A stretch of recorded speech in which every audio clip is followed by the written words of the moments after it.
Hi, everyone. I'm glad that you could make it through the snowstorm. And we're going to get started now. It's going to be Thomas Wies on improving type error localization. So take it away. Thank you for the introduction.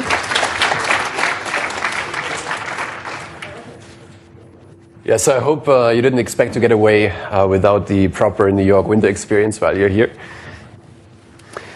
Okay, so well-timed programs don't go wrong. So I think this is perhaps well describes the sentiment that many of us feel about functional programming languages. And so let's take a closer look at what this actually means. Right? So if you have this very simple program here, perhaps as a disclaimer, throughout the talk I'm going to use OCaml syntax for the programs I'm going to show you. But essentially what you should get away from here is not really specific to OCaml, but it should modulo minor language differences apply to all the languages we care about in this conference.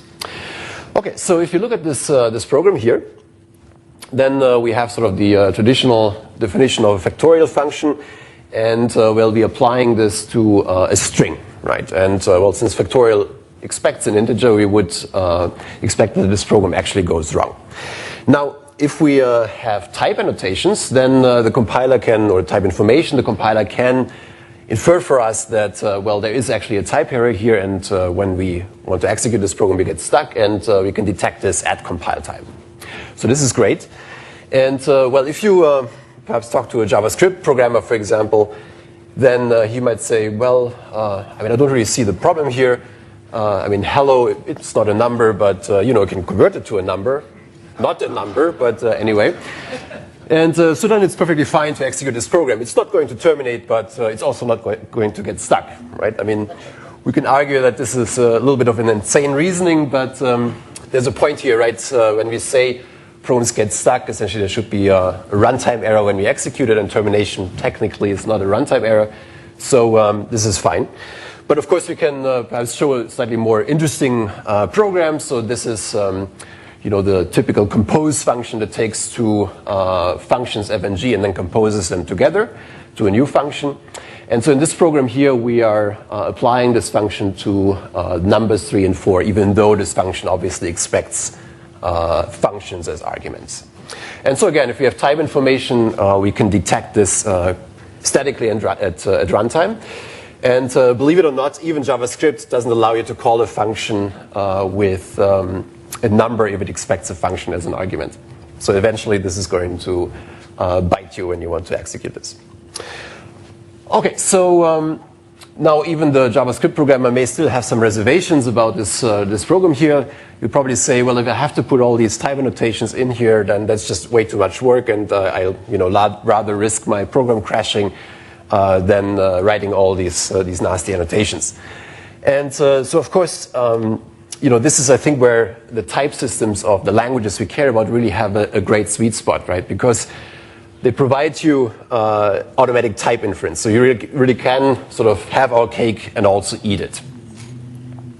So let's perhaps go back to our example. And so if we just type this into our OCaml interactive shell and let the interpreter deal with it, and still essentially gives us back the same error message. And it is because it will actually infer all these type annotations, and specifically the type of the compose functions. Now, let's perhaps take a closer look at how this inference actually works. So let's just remember in a nutshell how the inference works. And so essentially what we're doing is, or what the compiler does, it goes through all the let definitions one by one, and then infers what we call the principal type of that definition, and then uses that inferred type to type all the rest of the program, essentially all the usages of that name or variable in the program. So in our example, if we look at the first, the set declaration with for the compose function, so we can already, just by reading the declaration, the head of this function declaration, we can infer a lot of information from this, right? Specifically, we can infer that compose is actually a curried function that takes 3 parameters and then returns a new type. Essentially, so we have here D, E, and N that stand for the types of the arguments, and then M is the return type. And then we can also sort of propagate this to the actual formal parameters of the function compose. Now, so what are these types? Well, we can now continue our inference just by looking at how these formal parameters are used within the body of compose. Right? Specifically, we can see, well, we're applying this first parameter f to the third parameter x. And since this is a function application, we can infer that, well, the type of f, which is d, must itself be a function type, say a function mapping a's to b's.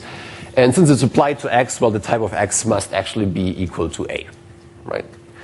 And so we can continue like this. And so for G, we can infer that, well, its type is essentially, again, a function type that takes the result type of f and maps it to the result type of the entire compose function. And so now, for inferring the actual type of compose, what we have to now do is essentially solve these constraints here, right?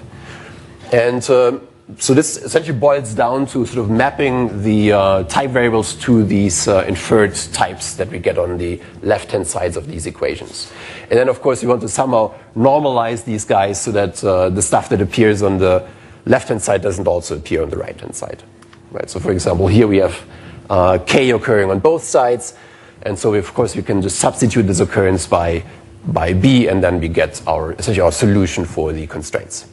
Now, if we sort of substitute this back into our type of compose, what we get is the actual inferred type for the compose function. So it's a function that takes two functions as argument and returns another function, which composes the two functions. Okay, so now this way we continue, and we can in particular check the usage of compose. And so here we essentially infer that, well, 3 is an integer, so it must be, since it's the first argument which is passed to this parameter f, its type, which is int, should be equal to the function type a to b. And of course, here is where the type inference will fail and tell us, okay, there's a type error here because an int is not a function, and that's how we get this error message.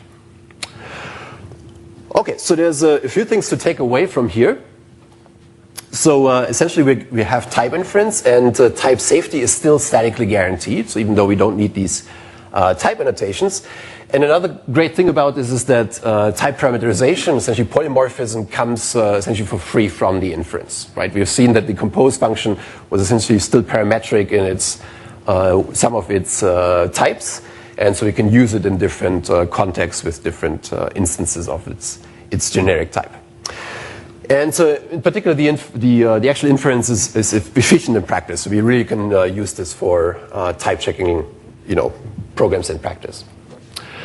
Okay, so everything is great. Well, with great power comes great responsibility, and there are certain issues when it comes to type inference that really typically pop up when something goes wrong, right? When the type inference actually fails. And so let's take a look at this new example here. So here we are declaring a function f that takes two parameters x and y. And you can see the first parameter y is converted using this int of string function. So essentially y is expected to be a string, and it's converted to an int. And the second guy is just then added to so the first guy is just added to the second guy, so to the converted string. So essentially x is an int and y is a string. And then we're calling f twice with strings as both arguments. So if you run this through the Camel type checker, so you remember the way the inference works, well, the declaration of f is perfectly fine, right? It's well typed. And so once we get to the first occurrence of, first usage of f, the inference will tell us, well, so here we are actually providing a string, but we're expecting an int from the definition of f. So this is our type error, right? But if we take a closer look at the program, it's not really so clear that this is really the point that we should look at when the inference fails, right? This is perhaps not the place that we want to fix. So perhaps the problem here is really that the definition was wrong, because we also should convert x into from a string to an integer before we do the addition. And in particular, since we're actually using f twice, right, and we're using it twice with sort of a string as an argument. So perhaps really the problem is in the definition of the function f rather than in the usage of f. And of course, just looking at the types, you cannot really decide which one it is. So there's this problem of sort of how So if there's a type error, who should be blamed, right? Essentially, is it the function definition or is it the usage and so forth? So this is already one thing we should keep in mind when we have type inference, right? Then essentially for using this effectively, we really have to understand how the type inference is actually, how it really works, right? In particular, when we get type errors, so tracing the type errors back to the actual sources of the error require us to do essentially reproduce the reasoning that the type inference algorithm does, and then from that information deduce where the actual error source is. Now, for an experienced programmer, this is all doable.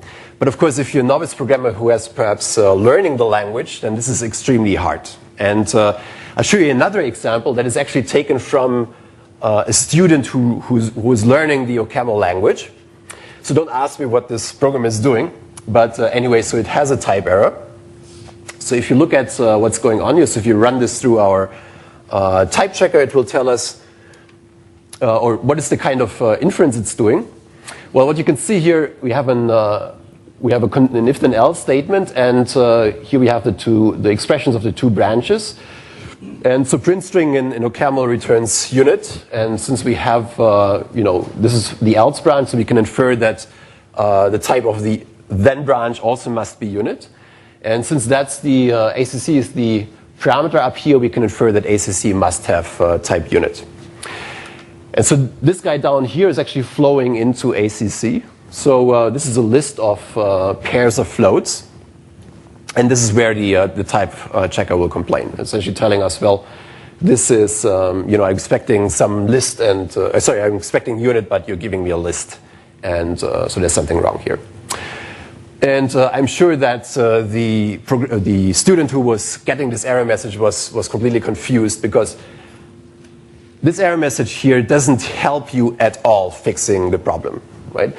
So essentially, what would you expect from the error message? You would expect that, well, there should be some way of replacing this thing here by something else, say something else of type unit, so that your problem goes away. But there's just no way of fixing this program just by looking at this one expression that the compiler gives us back as the error message, right? So the problem is that, well, since we are applying the result of this function, since this is so flowing back into list reverse, really ACC must be a list, right? There's no way around it. So, I mean, assuming that this list reverse thing is correct.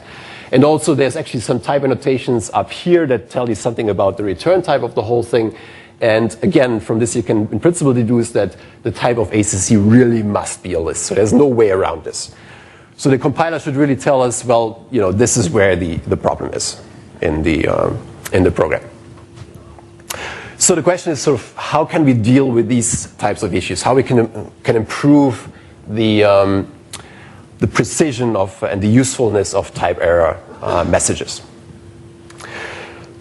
Okay, so what are the challenges with this problem? Well, first of all, there's always some heuristic component to it, right? We have already seen that, in this blame game that we may have to play, it's not clear so where is really the source and the error source of the program. There's perhaps multiple choices we can make to fix a specific type error, and it's hard so we need some heuristics to decide which one to prefer. So we somehow want to rank multiple potential error sources in some way. And of course, we want to ideally find solutions that are agnostic to the specifics of the underlying type system. And finally, you want to do all this ideally without any kind of hacks, but really with giving some kind of formal guarantees about the results of the type error localization. Okay, so one would think that this is a solved problem by now, but well, as often in academia, there's plenty of work on this over the course of roughly 20 years. And so I'd ask, okay, why is this such a hard problem? And I think the main issue is that, what is actually the problem we are solving here? So can we somehow mathematically define what it is that we want to solve, right? So as mathematicians say, a good definition is worth 1,000 theorems. And so essentially what I want to give you is what I think is a very good definition of the problem we are solving here. Okay, so let's start simple. First thing that we want to do is let's make formal what this idea of an error source is actually. So given a program that is not well typed, what is actually an error source? So here we have a program that is not well typed. So we have x, which is a string, and we are applying the Boolean negation function of camel to it. So here's a type error because x should be bool, but it's a string. Okay, so a type error is essentially, an error source is essentially a set of program locations in your program, such that when you replace these expressions by holes, and think about this as saying, okay, if I allow these holes to have an arbitrary type, essentially I'm saying the whole expression itself doesn't put any constraints on what type that expression has. So essentially the only constraint it gets are from the context, right? So in this case, when I put a hole in here, then the type checker will tell me, okay, this is all fine, provided that the hole has type bool. So essentially the idea of an error source is that it's a set of program locations such that when we replace these expressions by the corresponding expression by holes, they can have arbitrary types, then our program is well typed. Okay. Now, of course, this by itself may not be too useful, right? Because you can think of, okay, I can just replace my entire program by a single hole expression, and that's well typed. And it's not particularly useful as a localization, right? So really we want to, so there's always going to be many choices as to how we pick these error sources, and somehow we want to rank them. And so here the idea is that we apply ranks. We rank them by associating weights with the program expressions. And the idea is that the weight of the expression, so the smaller the weight is, that the more likely this error source is, this location is part of the error source that we care about. And so really what we don't want to do is we want to solve an optimization problem where we want to find the minimum error source. So the error source that minimizes the cumulative weight of all the locations in the error source. Okay, to make this a little bit more concrete, let's look at how such a ranking criterion might look like, right? And so one idea might be that, we might want to prefer error sources that require us to do fewer changes, fewer code modifications to actually fix the program, right? And sort of to encode this in our ranking function, essentially what we're doing is that we assign to each location the size of that expression sort of in the abstract syntax tree. Right? Essentially the size of the abstract syntax tree of each location gives us the weight of that location. And then, this essentially gives us this idea that, we're then optimizing to find error sources that require us to make a small number of changes in the program. So for example here, this guy has weight 1, this guy has weight 1, this guy has weight 3, and so forth, and the whole thing has weight 5. So in this case, if you're solving this minimum error source problem, we'll disregard this error source here, but actually find one that only has weight 1. So there's still multiple solutions that we might want to pick, so we may want to improve this ranking criterion a little bit further using more information, but anyway, so essentially we pick some interesting error source based on the rank. Okay, any questions so far? Yeah. Do you have to, when you're looking for these, is the candidate like everything? Exactly, you're looking at the entire program. Yeah. So like X and like the string literal could also be a whole? That's right. So in this example, just looking at the code, there's of course, you could say, okay, I have to use a different function, right? Rather than not, I have to perhaps replace X by something else, or maybe the definition of X was wrong. So maybe high should be replaced with something else. But I think just looking at that program, there's not much else you can do. So you may just have to refine your ranking criterion a little bit more to sort of prefer one of these choices. But so the main point I want to make here is that the problem somehow nicely separates the heuristics that you have to put into this algorithm, which is essentially the ranking function, from the underlying mathematical problem of this optimization problem that we have to solve. Right? Essentially, the ranking function is just another input to the algorithm, and it really sort of neatly separates us from all this heuristics that we have to apply to choose the proper ranking, the proper error source. Okay, so how do we solve this problem? And so as often in computer science, we sort of solve the problem by adding another layer of indirection. And in this case, it means that we're solving this problem by reducing it to another problem that is already solved. And essentially what we're going to do is we're reducing it to a constraint solving problem. And for this, we're going to use some sort of well-known idea, namely that we can rephrase type inference in terms of a satisfiability problem of certain constraints. We've already seen this kind of when we went through this example earlier, but let's just go through this again here.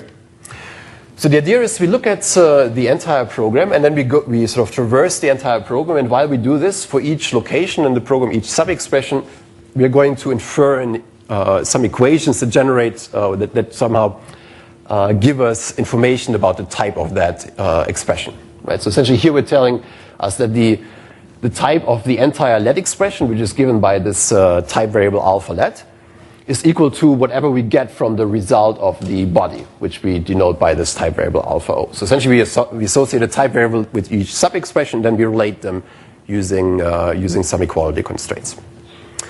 Okay, so we go on like this. So if you look at the definition of X, we can infer that, well, the type of X is string.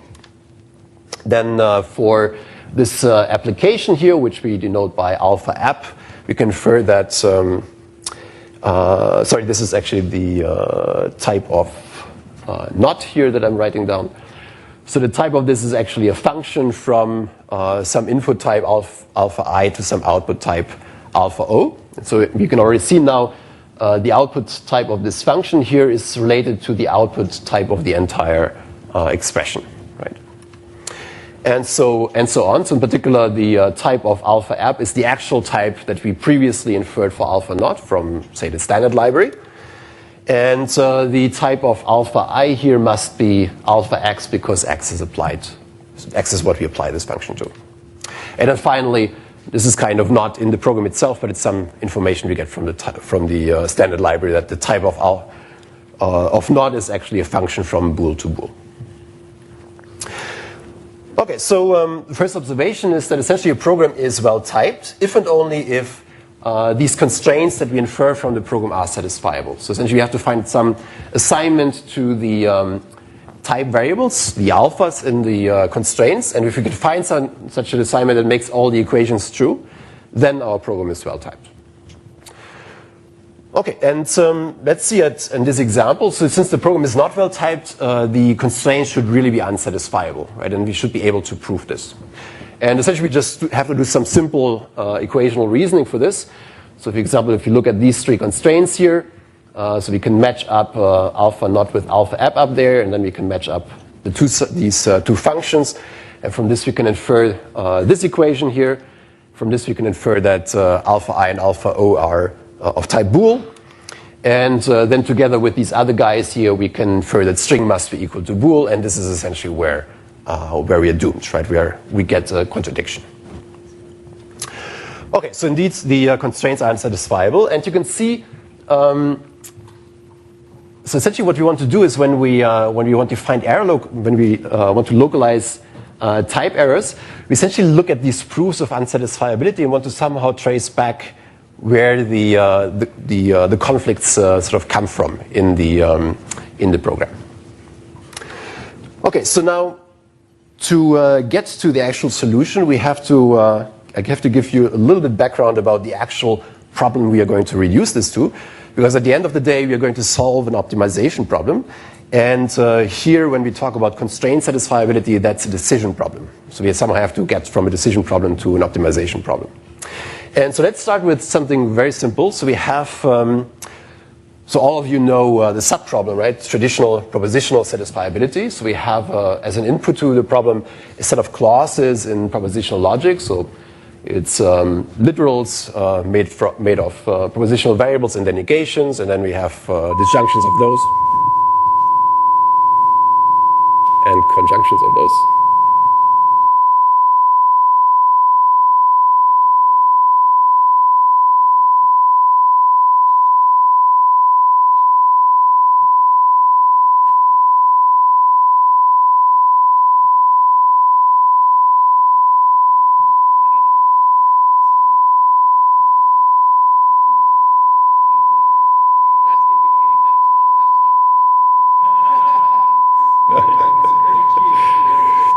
I mean, it is NP complete, but it's really not that bad.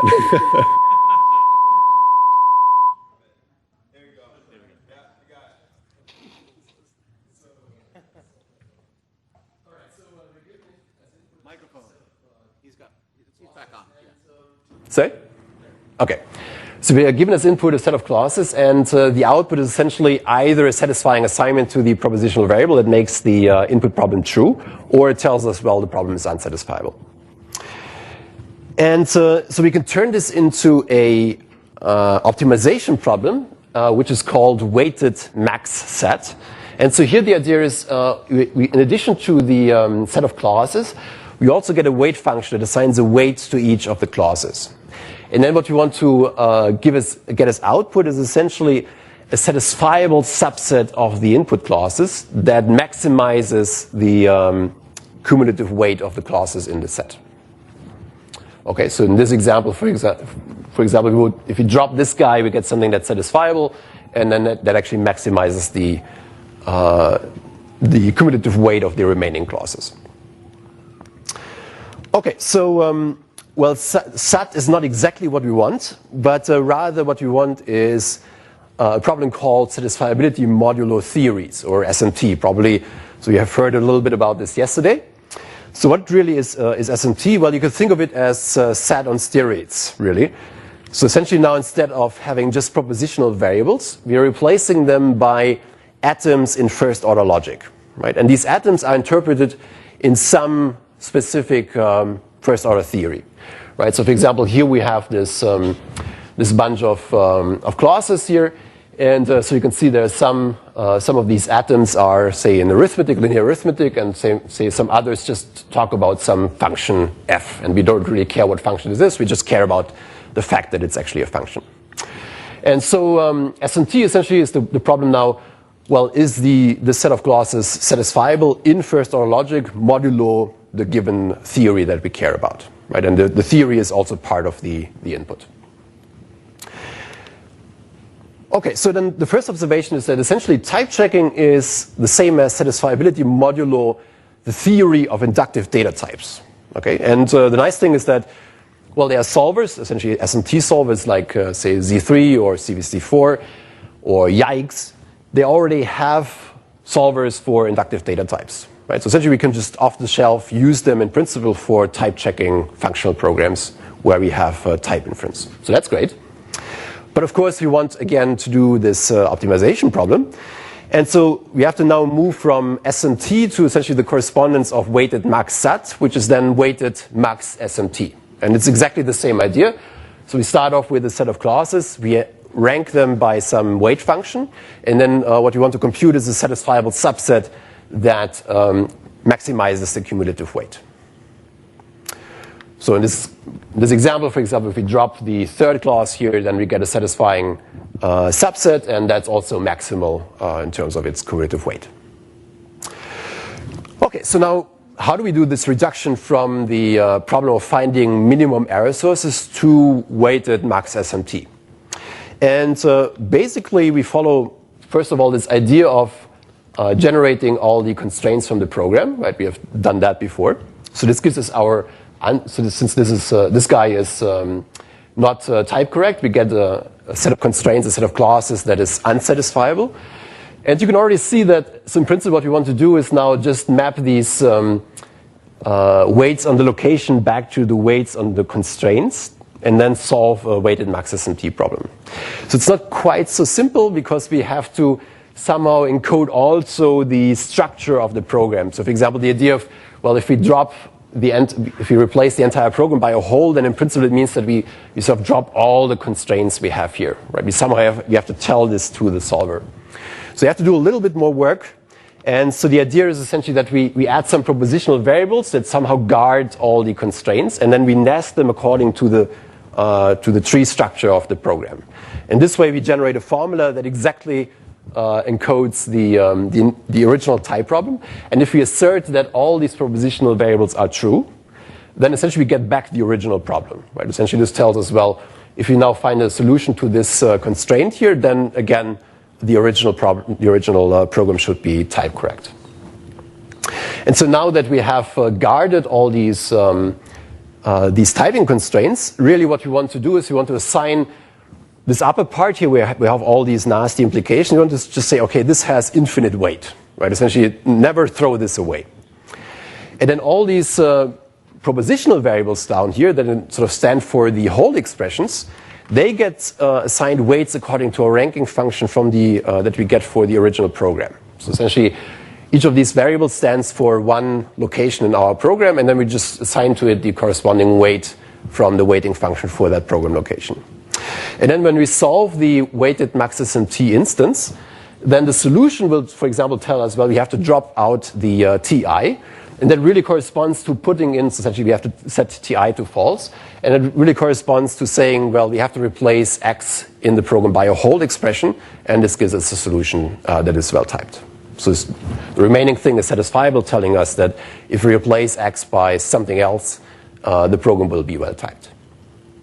So this is essentially how the reduction works. Okay, so it seems like everything is great, right? But of course, things are never so easy.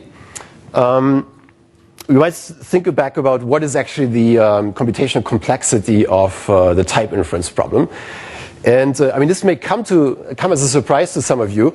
Actually, the problem of inferring the types of, say, an ML program is exp time complete. Okay, so this sounds horrible.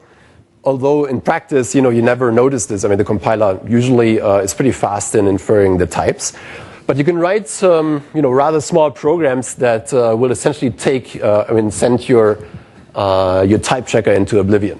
So if you just run, say, your camel type checker on this little program here, it's probably going to crash with a Stack Overflow. And so the reason for this is really that, the way the actual type inference is implemented in the compiler is pretty neat in that it's kind of compositional, right? Because you compute these principal types. And usually this means that, you're solving sort of each let expression in isolation, and usually that's a very small program that you can solve easily, and then the type that you get for that resulting variable declaration is usually rather small, right? And this is kind of like a degenerate program where the type that we are going to infer for the outermost let expression sort of grows exponentially as we add more of these nested let declarations here. Now, this is really a degenerate case because normally when you write programs, that's not how you would program in a functional language. So that's why normally in practice these kind of cases don't really pop up. So that's good. So in a compiler this works. But the question is now, what does this mean for our solution to the type error localization problem, right? So we're starting out with a decision problem, which is the program well typed, right? And we know this decision problem is exponential time complete. And we're reducing it to, first of all, to some constraint solving problem. And the constraint solving problem we're reducing it to is NP complete, right? So there's a mismatch between X time and NP. And we're going to pay for this somewhere. And so essentially, the encoding into the constraints will already explode, right? So there's going to be an exponential explosion when we do this constraint encoding. And so that's going to hurt us. Okay, so let's take a look at what the problem is. So the problem really comes from the use of polymorphism. So if you have polymorphic functions in your program, which of course you usually have all over the place, then this may introduce some exponential in the constraint generation. So let's take a look. So this is essentially the type the type constraints we are inferring from this declaration of the identity function up there. We just say, well, identity function, the type of that alpha ID is a function from alpha x to alpha r, and since it's the identity function, well, alpha x must be equal to alpha r. Okay, so now we continue typing the body of the let expression. And so essentially we get a copy of these two constraints.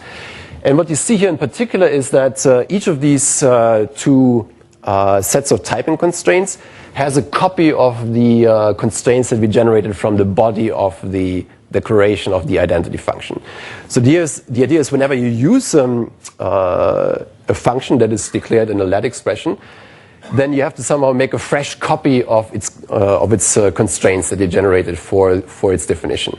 If you wouldn't do this, then you would sort of throw polymorphism out of the so you would lose polymorphism, right? Because then you would say, well, for example, you had to decide whether you use ID as a function that expects an integer or a function that expects a Boolean, but you cannot do both at the same time. So that's why you have to copy, you have to generate fresh constraints with some fresh type variables to avoid the sort of relating the types for one of the usages with the types of the other usage. And so now you can already see when copying things is always bad, in particular when these let declarations are nested, right? Essentially, that's where we're going to get some exponential explosion. So now, essentially, if, for example, the identity function itself had a nested let declaration where we copied something, then copy it at the outside will give us an exponential blow up. And this is really why.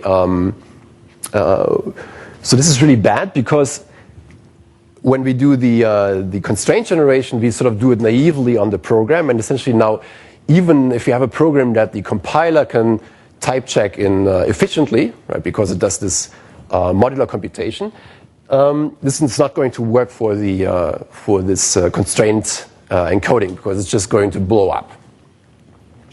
So luckily, there's a solution to this. So they have to again put a little bit more work into the actual algorithm.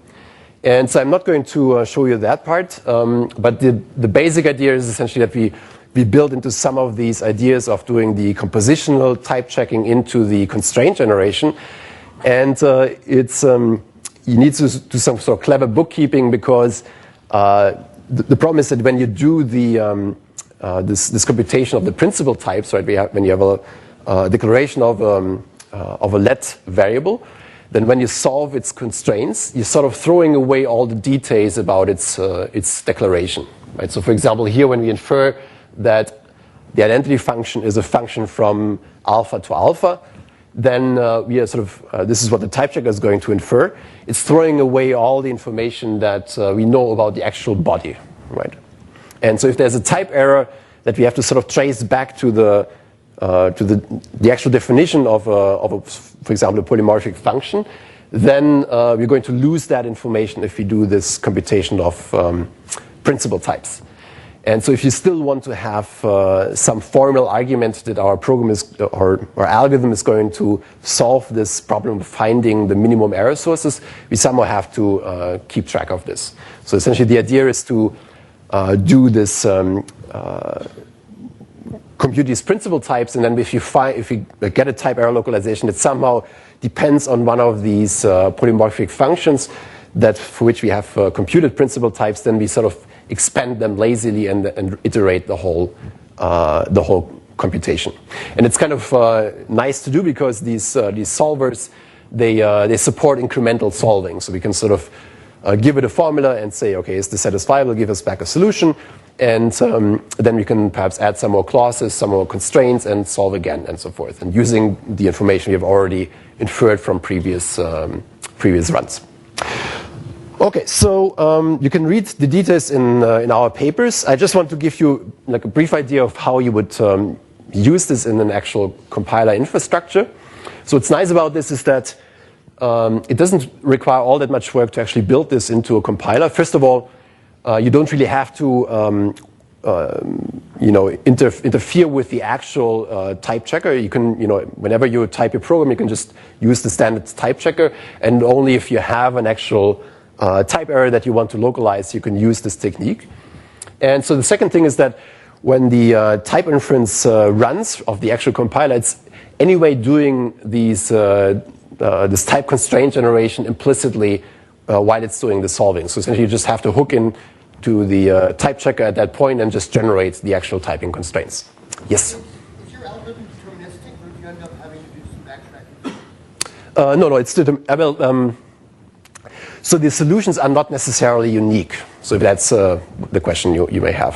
Right. I mean, the algorithm is deterministic, but there's not necessarily a unique solution. Okay, so and another great thing is that the ranking criterion is another parameter of the algorithm, right? And in particular, we can have a feedback loop where we say we do some localization, and perhaps the programmer knows, okay, we localize an error in this module, and then we say, okay, it's I just made a change in this other module, so I know it must be somewhere there, and so we can take this information into account, adapt the ranking function, and just recompute the solution. Okay, so we actually have implemented this for a subset of the OCaml language. So it roughly corresponds to Camel Lite. So it doesn't have objects, and it doesn't have generalized algebraic data types. But otherwise, it's pretty much complete for the language. And I mean, at least for objects, there is no principal problem in supporting those as well. So algebraic data types or generalized algebraic data types still require a little bit of work. But anyway, I don't see a principal issue in incorporating this into the approach. The reason being that, well, the type checker is anyway doing constraint solving, and so we just have to sort of translate that into an appropriate SMT problem. So it's more like the question whether the SMT solver is going to support it up front or whether we have to do some more work there. So what's also quite nice is that when you run this on some sufficiently large set of example programs, so this was taken from some benchmark suite of sort of programs written by students, and it's kind of nice. So what these programs were actually a series of programs written by a student, and we could sort of see how the student modified the program step by step, taking into account the feedback of the compiler. And so essentially, this allowed us to really identify where at least the programmer thought the actual error was in the program. And so we could use this to sort of compare ourselves to the standard OCaml type checker. And even if we choose a very, very simplistic ranking criterion, we already got much better precision than the OCaml type checker. In particular, the program I showed you in the beginning, the student program, we really identified the correct error location. And so finally, so I think this is worth noting because I think it really separates us from our competition. So the whole thing actually scales to, let's say, at least moderate programs. So we have run it on programs of a few or several thousand lines of code, and it solves them in a couple of seconds. So it's reasonably fast. So we had some programs, say, of 2,000 to 3,000 lines of code. And so the other approaches typically run out of memory if you run them on them. And the reason is, again, the problem with polymorphism, that they don't handle this efficiently. There's always going to be some exponential explosion somewhere. Okay, so to conclude, so what I talked about today is essentially a practical algorithm for localizing type errors. And the idea is that this algorithm also gives you some formal guarantees. So essentially it computes the best source of the error in your program, where essentially the definition of best is up to you or the compiler developer. And even though I have focused on OCaml in the talk, so in principle this works for all type systems where you have this Hindley-Milner style type inference. And of course there are differences for different languages. So I mentioned that, sorry about that.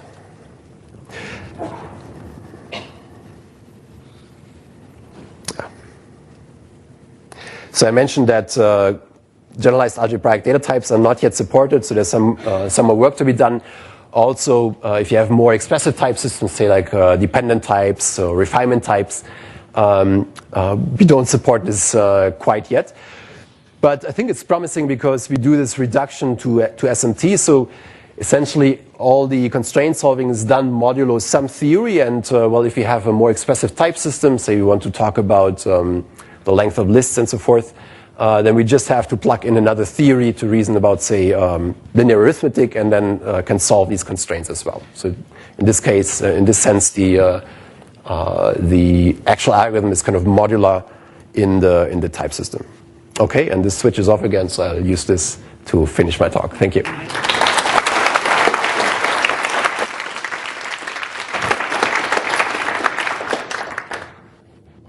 Yes. So if I follow your logic correctly, it seems like the problem is fixed parameter tractable in nested lets. Say again. So the problem that you have is yeah. fixed parameter, maybe fixed parameter tractable in terms of the number of nested lets. That's right. So essentially the exponential comes from the nesting depth of the lets. You could actually always guarantee a correct result, and all the correct results for certain levels of nesting.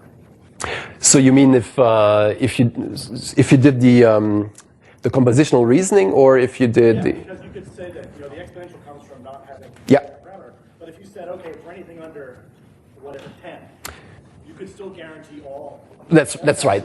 Yeah. So I mean the thing that we observed is that in practice, you have to go to rather shallow depth to get anything that actually works, even for small programs, because you still have.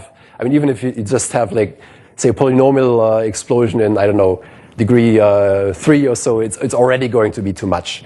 So really, you need some kind of iterative algorithm. But the general idea is that, well, if you have a type error, typically it doesn't involve too many polymorphic functions, right? And so essentially, most of the stuff you can just abstract, and then only the few functions you really care about in the error, so it's those guys you expand, and then this works quite well.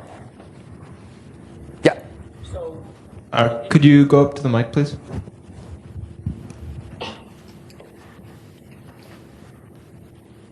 So in your example, you had high and you had not x. And you could have very well picked high. As That's right. Was there some sort of heuristic that where you wanted to pick the later mistake, because in practice people tend to make their decisions about what they want early on and then only later make a mistake? So I think it's a great question. So really, I mean, I have sort of by factoring out the anti-heuristic, I've sort of avoided dealing with all these issues, right, related to how to actually rank the different possible error sources. And I think it's really a problem that requires more research. And you're right. So maybe we should somehow prefer error sources that occur later in the program over some that occur earlier, or maybe use some other measures that we should look into. So I think it would be great to somehow, for example, incorporate this technique into, say, an online course on functional programming, where we can sort of gather lots of data on actual mistyped programs, and then sort of do some analysis on those to figure out what good ranking functions are. This is really, really cool. Thanks. And I'm interested in what your thoughts are on how to expand this to dependent types. You mentioned that in your slide. Yes. Do you see a sort of fundamental blockage to doing that? So I mean, there's one interesting problem, namely, typically when you so I'll pick say refinement types. We heard a talk about this yesterday, like liquid types in Haskell. And so there, what you do is you really reduce the type checking problem to well, it's still a satisfiability problem, but it's really it's almost like a higher order satisfiability problem, where under the hood you sort of have a validity problem for first order logic, whereas here we're solving satisfiability problems. So there's a dualization going on, and so you have to somehow resolve this dualization. So there's some interesting bits. So I think we can use some ideas that people have done in verification of, or say, error localization for imperative programs, where you look at executions of a program and then encode those into formulas. And there's some tricks you can play to sort of turn a satisfiable problem, an unsatisfiable problem into a satisfiable one, and solve it. So I think essentially we can use similar ideas to deal with dependent types. Okay. Cool. 2 more questions. Hey, good morning. Thanks for the talk. It was great. In your findings, you mentioned that it was 15% better than the error messages that you got previously. Yeah. I'm curious about what ranking you used for that. Was that from students who decided that the error messages were better, or was it? No. So essentially, yeah. As I said, the programs we looked at were actually sequences of programs written by essentially there was a research group who was recording how essentially an entire session of how a student interacted with the compiler. And so we saw sort of the iterative versions of the same program as they evolved. And then so from this, you could infer where the programmer was doing changes and sort of figuring out what the error source was. Of course, it's always a little bit subjective, but I mean, we have to use some measure. Thank you. Yeah. So some of the so it seems like the point of this in terms of solving is to find one correct answer. Like yes, although I should say you can also use this for enumerating all error sources that are, say, optimal and sort of produce a set. You can also do that. yeah. So is there a particular reason? Is there some benefit to trying to pick one versus presenting the best two or three? That's hard to say. I mean, I guess one would have to make actual studies and see how programmers actually react if they're given multiple possible error sources. Yeah. So I think it's really. I mean, I don't really have a good intuition what would work better.